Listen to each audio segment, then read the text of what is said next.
안녕하세요. 인리빙 노혜경입니다. 연일 오르는 기름값에 서브프라임이다, 주식 폭락이다, 참 말도 많고 탈도 많은 요즘인데요. 행복한 인생을 위한 필수 과목이라 할 수 있는 재테크. 안 할 수도 없고 하자니 마땅히 투자할 만한 곳을 찾기가 힘든 것이 지금의 현실인데요. 오늘 비지인에선 재테크 전문가와 함께하는 신투자 전략에 대한 정보 준비했습니다. 함께 보시죠. 요즘 재테크의 또 다른 방법으로 새로운 부동산 투자 전략에 대한 관심이 일고 있다고 하는데요. 오늘 이 시간은 에콜레이드 에퀴티스 진태훈 씨와 함께 부동산 신디케이션 투자에 대해 알아보도록 하겠습니다. 안녕하세요. 안녕하세요. 예, 오늘 부동산 신디케이션 투자에 대해서 알려주신다고 하는데요. 많은 정보 부탁드리고요. 지금 그 부동산 신디케이션 투자 전문 기업에서 투자 컨설턴트로 활동하고 계신데요. 하시고 계시는 일이 구체적으로 무엇인가요? 네, 에콜레이드 에퀴티스의 진태훈입니다. 일단 제가 지금 하고 있는 일에 대해서 좀 이해하시기 쉽게 설명드리기 위해서 제가 질문을 한 가지 드려볼게요. 네. 혹시 우리 노혜경 씨 그 다운타운이나 그 차를 운전하면서 가시다가 큰 빌딩들, 대형 프라자나 이런 것들 보고 저 큰 빌딩이 내 것이었으면 얼마나 좋을까? 네. 그런 상상 혹시 해보신 적 있으세요? 당연하죠. 그 큰 건물들 앞을 지날 때마다 저기서 작은 건물이라도 하나 내 거였으면 좋겠다라는 생각 해본 적 정말 많습니다. 예, 아쉽게도 일반 서민들한테는 그런 큰 부동산을 소유한다는 게 단순하게 꿈에 지나지 않아 왔었는데요. 저는 그 꿈을 지금 이 순간, 지금 당장 실현시켜드리는 그런 일을 하고 있습니다. 어머, 지금 당장 그런 일을 실현을 시켜주신다는 말씀이세요? 네, 맞습니다. 일단 자료 화면을 한번 보시겠습니다. 그 부동산 신디케이션이라는 그 용어에 대해서 먼저 제가 설명을 좀 드려야 될 것 같은데요. 일반적인 부동산, 개인적으로 부동산을 투자하시는 거하고는 좀 다릅니다. 그래서 대형 빌딩이나 쇼핑몰이나 프라자라든지 뭐 대규모 개발 부지라든지 어떤 콘도 건설하는 그런 프로젝트라든지 이런 일반인들은 보통 접근하기 힘든 그런 대형 부동산 프로젝트들을 그 큰 케이크를 놓고 봤을 때 그거를 여러 개의 그 파이로 나눠서 그 소유를 하듯이 네. 일반인들도 그 소액 주주가 되셔서 소액 지분을 참여하실 수 있는 그런 부동산 투자 형태가 부동산 신디케이션 투자라고 그렇게 보실 수가 있겠습니다. 그래서 네. 저는 이 그 에콜레이드 에퀴티스라는 부동산 신디케이션 투자 전문 회사에서요. 한인 고객 담당 컨설턴트로 지금까지 활동을 하고 있습니다. 예, 그런데 지금 말씀해 주신 이런 투자 방법 같은 경우에는요. 한인 사회에서는 조금은 생소한 투자 방법이 아닐까라는 생각이 드는데 그렇다면 실제로 북미 사회에서는 어떻습니까? 네, 우리 한인 사회에서는 좀 생소한데요. 실제로 이 북미 사회에서는 한 역사가 한 100여 년 정도 이상이 된다라고 합니다. 그래서 주류 사회라든지 특히 우리가 잘 알고 있는 차이니즈 마켓, 차이니즈 커뮤니티 같은 경우는 중국 커뮤니티는요. 뭐 이름만 대면 아실 만한 우리 이쪽 놀스역이라든지 토론토 쪽에 네. 이름만 대면 아실 만한 그런 대형 빌딩들이나 프라자나 쇼핑몰들이 사실은 뭐 우리가 일반적으로 한 개인이나 어떤 특정 기업이 소유를 하고 있다라고 생각을 하기가 쉬운데 네. 제가 지금 말씀드린 어떤 신디케이션, 공동 투자 형태로 아주 수많은 투자자들이 소유를 하고 있는 경우가 상당히 많습니다. 공동 투자라는 말 정말 듣기만 해도 구미가 당기는데요. 그렇다면 그 신디케이션 투자가 무엇인지 조금 더 상세하게 쉽게 알았으면 좋겠는데 실례를 들어서 설명을 해주시면 좋을 것 같습니다. 예, 화면을 보시면은요. 신디케이션을 일단 완료를 하게 되면은요. 거기서는 빌딩들 같은 경우에는 렌탈 인컴이 나오고요. 나중에 이 건물을 매각을 하게 됩니다. 매각을 하게 되면은 캐피탈 게인이라고 하죠. 양도 차익이 또 발생을 하게 됩니다. 그래서 이 화면상에서 솔드라든지 뭐 리파이낸스라든지 하고 나와 있는 그런 표시가 되어 있는 건물들은요. 이미 신디케이션이 끝난 건물들인데요. 솔드 사인이 붙어 있는 것들은 신디케이션이 끝난 상태에서 소액 투자자분들께서 계속 임대소득을 받으시다가 나중에는 이 건물이 매각돼서 양도 차익까지 얻으신 그런 사례가 되겠습니다. 실제로 이런 건물 신디케이션 같은 경우는 한 3가지 그 소득 형태가 발생할 수 있다라고 보실 수 있겠습니다. 첫 번째가 벌써 그 임대 수익이고요. 그리고 두 번째는 그 건물에서 발생하는 렌탈 수익, 임대 수익에서 모기지를 갚아나가겠죠. 그러면은 모기지가 그 원금이 갚여지는 부분들도 수익으로 발생을 하게 됩니다. 그래서 그게 두 번째 수익이고요. 세 번째 수익은 양도 차익입니다. 그래서 이거 지금 보시는 것처럼 건물을 매각을 했을 때 발생하는 그 수익이 캐피탈 게인으로 이제 그 손님 투자자분들한테 돌아가게 되는 것이고요. 여기서 재밌는 거 한 가지는 뭐냐면요. 일반 펀드 투자라든지 은행 상품 투자하시는 때하고는 좀 더 우리말로 유돌이라 그러나요? 그런 것들이 이 부동산이기 때문에 있는 게요. 렌탈 소득 같은 경우는 일반적으로 100% 자기 인컴에 포함시키셔서 세금을 내야 되는 걸로 그렇게 알고 계시지 않습니까? 네. 근데 이거 같은 경우는 부동산이기 때문에 디프리시에이션 된 부분, 그 감가상각된 부분을 그 임대 수익하고 상계를 합니다. 그래서 임대 소득을 세금을 안 내실 수 있게끔, 당해년도에 세금을 안 내실 수 있게끔 그렇게 하실 수가 있게 되겠고요. 그러면은 나중에 이 건물을 매각했을 때 발생하는 그 양도 차익이 이제 그 감가상각된 그 차익 부분이 소득으로 잡히시게 되는 건데요. 그렇게 되면은 임대소득으로 잡히시게 되면은 100% 세금을 내셔야 되지만 양도 차익으로 소득을 잡게 되면은 50%만 세금에 포함을 시키시면 소득에 포함을 시켜서 세금을 내시면 되기 때문에 better tax treatment라고 할 수 있죠. 그러니까 좀 더 나은, 좀 더 유리한 그런 세제 혜택을 받으실 수 있는 그런 예가 되겠습니다.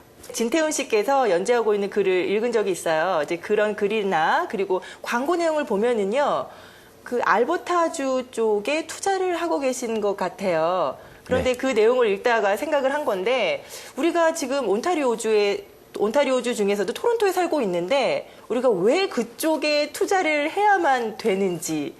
일단 부동산 투자의 그 신디케이션 투자의 컨셉은 좀 이해가 되셨으리라고 믿고요.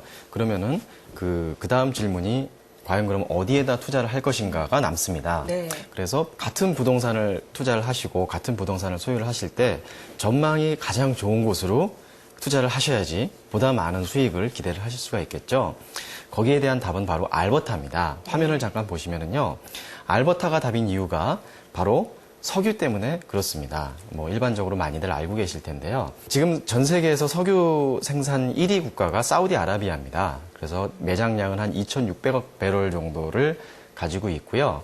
그 석유 생산량이 전 세계에서 가장 많은 곳인데요. 이 사우디아라비아의 8배, 많게는 9배에 해당하는 천문학적인 어마어마한 물량이 그 석유가 지금 알버타의 그 북쪽에 묻혀 있다라고 합니다. 그 추정 매장량이요. 2조 배럴에서 2조 5천억 배럴 정도 됩니다. 사우디아라비아는 지금 2,600억 배럴 정도 되고요. 현재 확인돼서 생산 가능한 그 물량만 해도 1,700억 배럴 정도 네. 알버타에서 지금 생산이 가능한 걸로 그렇게 지금 확인이 돼 있고요. 지금 알버타가 이렇게 주가가 뜨고 있는 이유는요. 지금 현재 아시다시피 기름값이 계속 올라가지 않습니까? 기름값이 계속 올라가는데 그 이유가 수요가 계속 늘고 있기 때문에 그러거든요. 그 수요라는 거는 우리 북미 사회에서 수요도 수요지만 그 이머징 국가라고 하는 중국, 인도, 그 중국하고 인도의 24억 인구가 이제 자전거를 버리고 자동차로 타기 시작하면서 잘 살기 위한 그런 열망으로 지금 똘똘 뭉쳐진 나라들이 되겠습니다. 그래서 그래프를 보시게 되면은요, 2050년까지 지금 현재 그 수요량의 한 3배 정도의 에너지 수요가 증가될 것으로 그렇게 지금 전망이 되고 있습니다. 그런 상황에서 석유를 생산할 수 있는 중동 산유국들의 생산 가능 물량이 줄어들고 있는 겁니다. 어느 정도 정점을 지나서 지금 갈수록 이제 생산 가능량, 수요는 늘고 있는데 공급이 줄어들고 있는 거죠. 이러한 상황에서 알버타주가 전 세계 석유 생산 1위인 사우디아라비아의 8배, 9배나 많은 막대한 양의 석유를 들고 무대 위로 딱 올라서 나타난 것이죠. 보시게 되면은 그 석유 수요는 2025년까지 계속 늘어나면 늘어났지 줄어들지는 않을 그런 전망이고요. 그래서 바로 이러한 이유들 때문에 알버타주에 대한 투자 전망이 상당히 좋다라고 볼 수 있는 거고요. 그렇기 때문에 토론토에 살고 계시고 온타리오주에 살고 계시지만 알버타주에 투자를 하실 때 좀 더 많은 그 재테크 효과를 누리실 수 있다라고 그렇게 판단이 되는 겁니다. 지금 말씀해 주신 것처럼 알버타주에 정말 굉장히 어마어마한 양의 석유가 매장이 돼 있는데 그런데 참 특이하게도요. 그렇게 많은 매장량이 있음에도 불구하고 알버타주가 세계의 그런 이목에서 딱 떠오르기 시작한 거는 불과 몇 년 전이라고 알고 있습니다. 네. 그런데 왜 이전에는 이렇게 많은 석유를 개발하지 않고 그대로 놔뒀을까요? 네.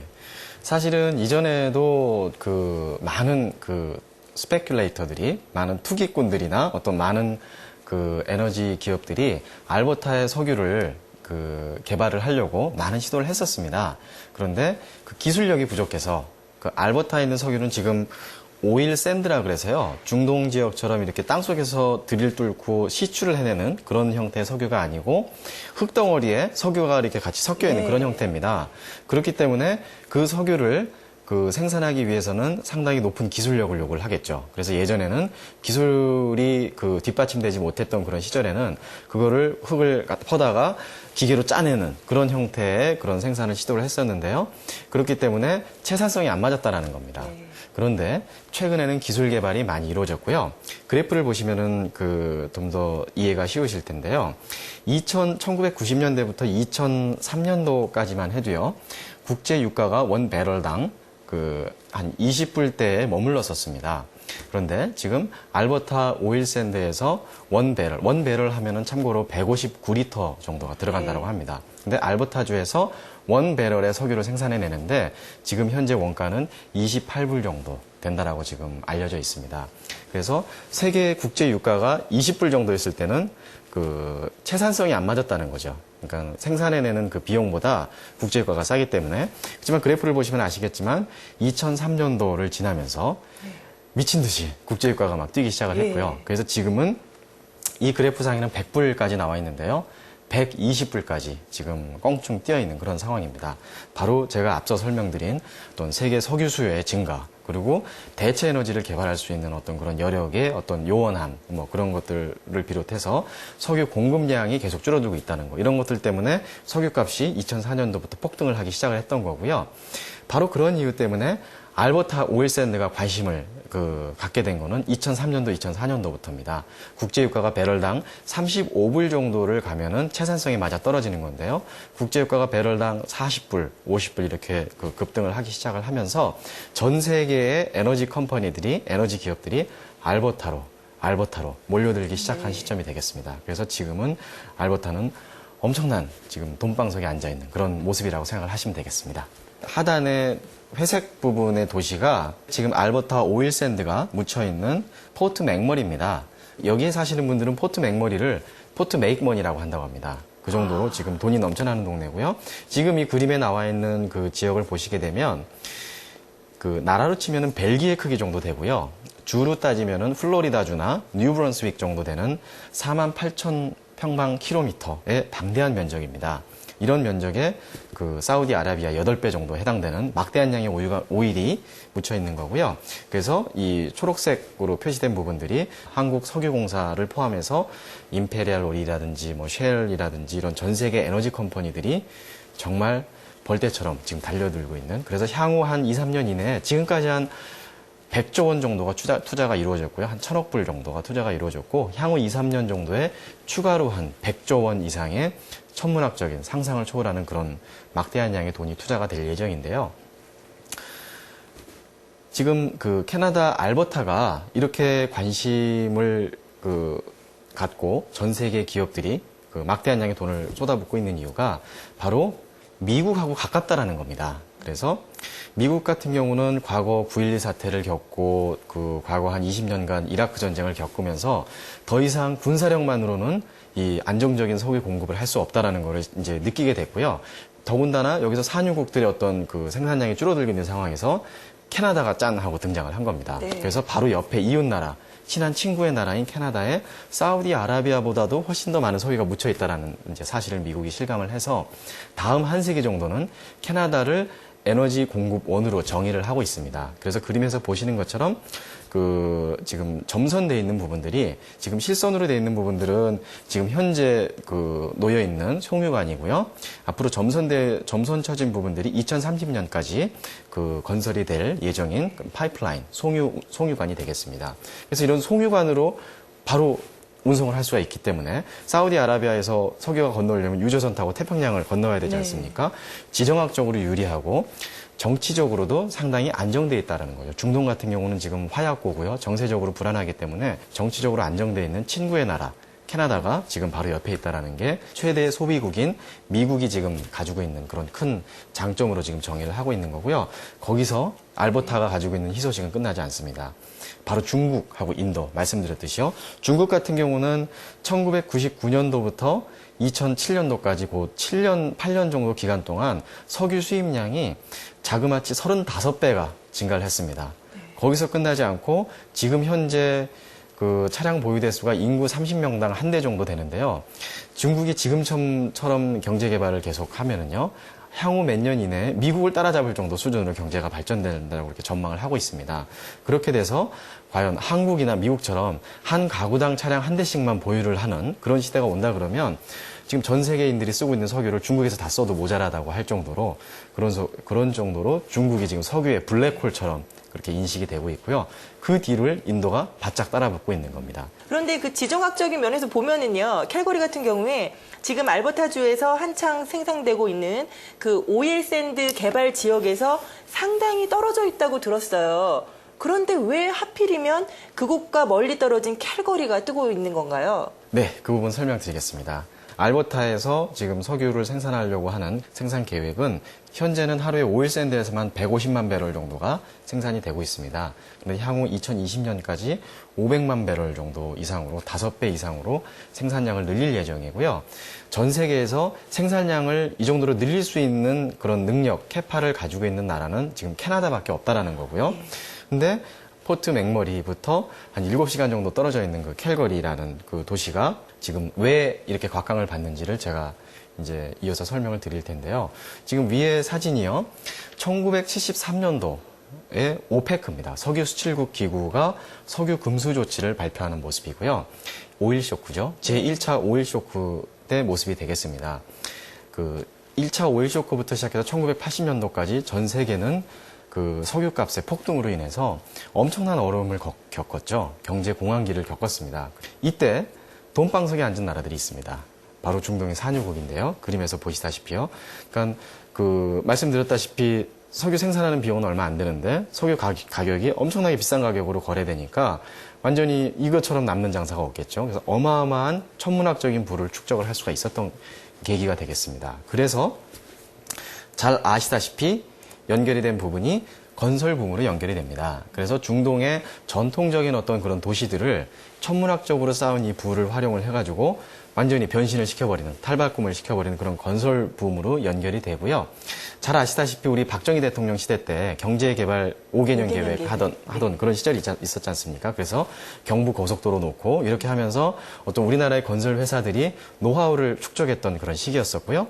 그 노하우가 축적이 되자마자 이런 오일 쇼크가 떨어지고 오일 쇼크가 발생하고 중동의 건설붐으로 이어지면서 이게 이제 아다리라 그러죠. 그게 이제 타이밍이 이제 맞아 떨어진 거죠. 그래서 한국의 수많은 산업 역군들이 중동으로 파견돼서 중동에 지금 오늘날의 중동의 어떤 그런 도시들을 건설을 하는 밑바탕을 마련을 해드렸고요.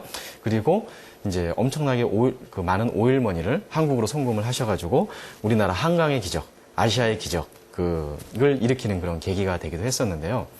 그거랑 똑같은 현상이 지금 알버타, 캘거리에 지금 일어나고 있다라고 보시면 되겠습니다.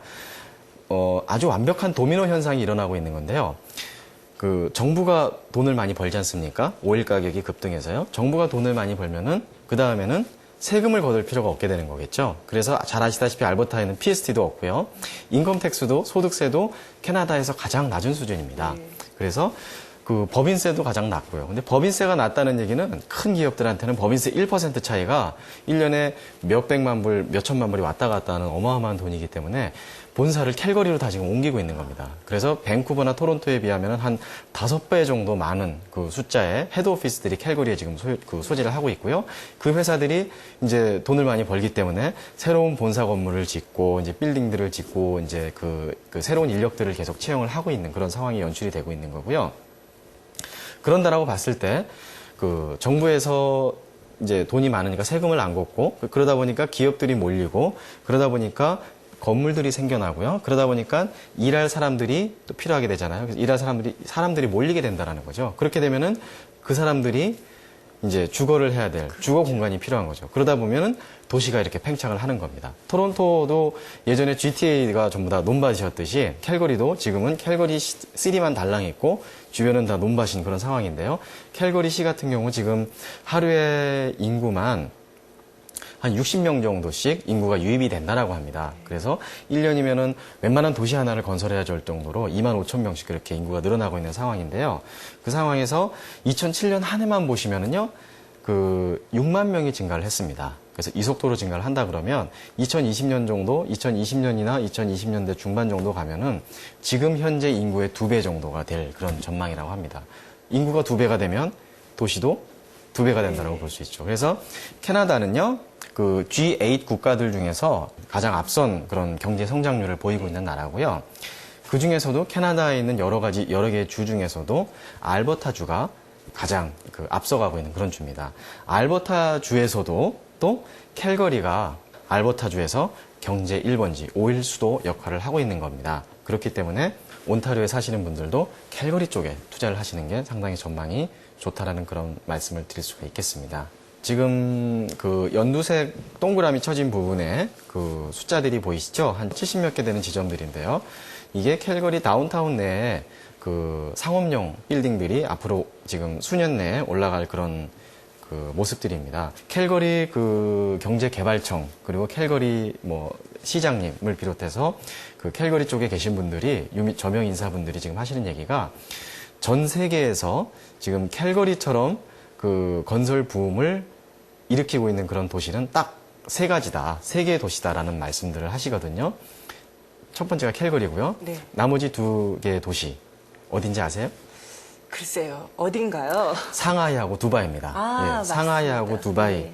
그 잘 아시죠? 그래서 지금 상하이하고 두바이, 캘거리가 지금 전 세계에서 이 정도의 건설 붐을 보이고 있는 유일한 도시로 지금 알려져 있고요. 현재 공사가 진행 중인 상업용 오피스 빌딩만 45개고요. 그래서 향후 한 2년 이내에 45개가 이제 완공이 될 예정이고요. 시의 승인이 나 있는 그런 건설 프로젝트, 빌딩 프로젝트가 43개입니다. 그리고 지금 현재 제한 단계에 있는 그런 프로젝트들도 69개 정도 지금 되고 있습니다. 그렇게 되면은 외곽 지역이 따라서 개발이 될 수밖에 없다라는 거죠. 이런 여러 가지 측면들을 봤을 때 지금 온타리오주 같은 경우는 온타리오하고 케벡주 같은 경우는 제조업을 기반으로 한 산업이기 때문에 미국의 서브프라임의 여파를 많이 받고요. 그래서 제조업 기반이 무너지면서 뭐 GM 공장이 문을 닫는다든지 포드 자동차가 문을 닫는다든지 이렇게 되면은 많은 실업자들이 양산이 되고요. 그분들이 과연 어디로 가시냐는 거죠. 잡이 있는, 직업이 있는, 인컴이 있는 알버타로, 캘거리로 이렇게 지금 옮겨가신다라는 겁니다. 이런 것들을 봤을 때 온타리오 쪽에 계신 분들도 알버타, 캘거리 주에 대한 그런 투자 전망이 상당히 좋다라고 지금 판단이 되고 있습니다. 예, 오늘 진태훈 씨의 그 설명을 듣다 보니까는요, 저도 방송하는 내내 그 얘기에 쏙 빠져들어가지고 속으로 지금 벌써 어머, 정말 그쪽으로 투자를 해야 되는 건 아닌가라는 그런 생각이 들게 되는데요. 그렇다면 마지막으로 시청자 여러분들께 이렇게 신디케이션 그 프로그램에 참가하기 위해서는 나도 그곳에 투자하고 싶다라는 분들 어떻게 투자를 시작을 해야 되는지 조언 부탁드립니다. 근데 지금 현재는 오피스 빌딩보다도 캘거리 외곽 지역이 제가 아까 말씀드린 그러한 이유들 때문에 지금 급팽창하고 있는, 지금 캘거리를 현지 답사를 가보시게 되면은 도시 전체가 완전히 공사 현장이나 마찬가지입니다. 그래서 급팽창하고 있는 그런 상황이기 때문에 외곽 지역, 그리고 캘거리 시내 중에서도 좀 외곽 그 변두리 지역, 그 지역이 상당히 투자 가치가 높고요. 그래서 제가 매주 목요일 날 노스역에서 세미나를 하고 있고요. 저희 세미나에 한번 오시면은 좀 더 자세하고 상세한 인포메이션을요, 정보를 많이 제가 안내를 해드릴 수가 있겠습니다. 오늘 이 시간은 에콜레이드 에큐티스 진태훈 씨와 함께 부동산 신디케이션 투자에 대해 자세히 살펴봤습니다. 오늘 여러 가지 도움 말씀 감사드립니다. 네, 감사합니다. 5월의 진정한 의미는 우리 가족의 행복한 생활 속에 있다고 하는데요. 기쁨도 슬픔도 함께 나눌 수 있는 가족이 있기에 가족이라는 말이 우리의 삶에 더욱 소중하게 다가오는 것 같습니다. 행복한 한 주 보내시고요. 저는 다음 주 보다 활기찬 소식으로 찾아뵙겠습니다. 안녕히 계세요.